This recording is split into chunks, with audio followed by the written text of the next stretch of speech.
కేంద్రంలో ముఖ్యంగా మా జిల్లా ఇన్ఛార్జ్ మినిస్టర్ పెద్దలు లక్ష్మణ్ కుమార్ గారి ఆధ్వర్యంలో సభాధ్యక్షునిగా నేను స్థానిక ఎమ్మెల్యేగా మినిస్టర్గా ఈరోజు ప్రజాపాలన ప్రగతి ప్రణాళిక కార్యక్రమం మీద రివ్యూ చేయడం జరిగింది.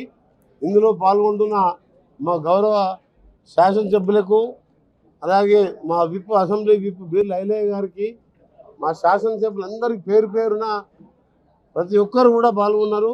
దాంతోపాటు మా మేయర్ గారు ఈరోజు బుర్రి చైతన్య గారు, అలాగే 17 మంది మున్సిపల్ చైర్మన్లు మొదటిసారి వాళ్ళు ఎన్నికైన తర్వాత ఒక అఫీషియల్ ఉమ్మడి జిల్లా అంటే మీకు తెలుసు ఎంత పెద్ద జిల్లానో, అందరు చైర్మన్లు కూడా రావడం, అందరు అధికారులు కూడా రావడం, మా ఇన్ఛార్జ్ మినిస్టర్ గారి అధ్యక్షతన ఈరోజు 99 రోజుల కార్యాచరణ ఏ విధంగా చేయాలని దాని మీద ఒక ప్రణాళికతో ముందుకు పోతూ రాష్ట్రంలోనే నల్గొండ జిల్లా ఈ కార్యక్రమాన్ని ప్రజాపాలన ప్రగతి ప్రణాళిక కార్యక్రమాన్ని నెంబర్ 1 స్థాయిలో ఉంచే విధంగా చేయడానికి మా ఆఫీసర్లందరూ కూడా ఇన్స్ట్రక్షన్ ఇవ్వడం జరిగింది. ఇప్పటికే మా ఎమ్మెల్యేలు ఎక్కడికెక్కడ ఇప్పటికే ప్లాన్ చేసుకున్నారు. మేము కలెక్టర్ గారు కూడా కోరుతున్నాం, మీరు ఈ కార్యక్రమంతో 99 రోజులే కాదు, తర్వాత కూడా నెలకు 15 రోజులు గ్రామాలలో ఏదో గ్రామం పర్యటించాలని మేము కూడా మా ఎమ్మెల్యే కోరిక మేరకు వాళ్ళు ఒక గ్రామంలో మేము ఒక గ్రామంలో పర్యటిస్తూ మున్సిపల్ చైర్మన్లు ఎమ్మెల్యేలు లేక సర్పంచులు లేక దాదాపు 2 సంవత్సరాలు అయింది. సో పారిశుద్ధ్య కార్యక్రమాన్ని అందుకే ముందు పెట్టుకున్నాం.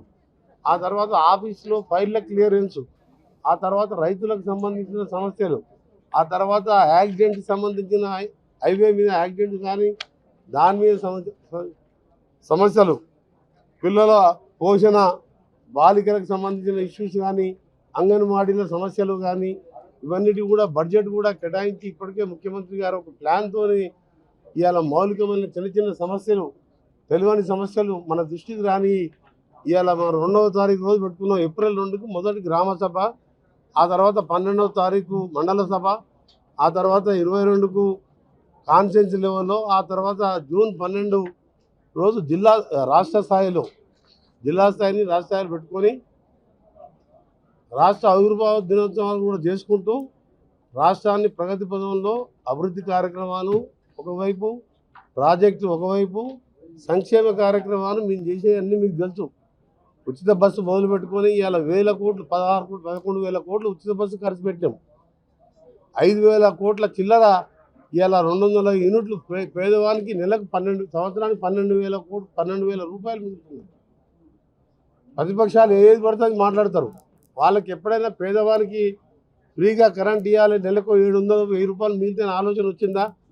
వాళ్ళకి అసలు 10 ఏళ్ళలో ఒక రేషన్ కార్డే ప్రింటింగ్ చేయలేదు.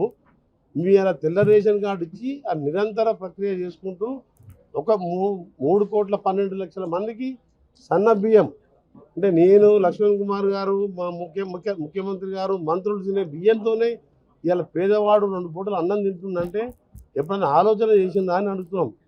అందుకనే ఈ కార్యక్రమాన్ని మేము రాజకీయాలకు అతీతంగా గెలిచిన సర్పంచుల్ని, వార్డు మెంబర్లని, మున్సిపల్ చైర్మన్ని, మేయర్ అందరూ పార్టిసిపేట్ చేసి ఆ గ్రామాల అభివృద్ధితో పాటు చిన్న చిన్న సమస్యల నుంచి మొదలుపెట్టుకొని ప్రతి సమస్య వరకు ఈ 99 రోజుల ప్రణాళికలు తీసుకొని దానికి సంబంధించి ఒక్కొక్కటి అమలు పరుస్తూ రాష్ట్రాన్ని దేశంలోనే ఒక మోడల్గా చేయడానికి ఒకవైపు పారిశ్రామికంగా అభివృద్ధి చేసే కార్యక్రమాలు చేస్తూ సంక్షేమ కార్యక్రమాలు ఏ రాష్ట్రంలో కూడా 5 లక్షలు పెట్టి ఇందిరమ్మ ఇల్లు కట్టేది లేదు.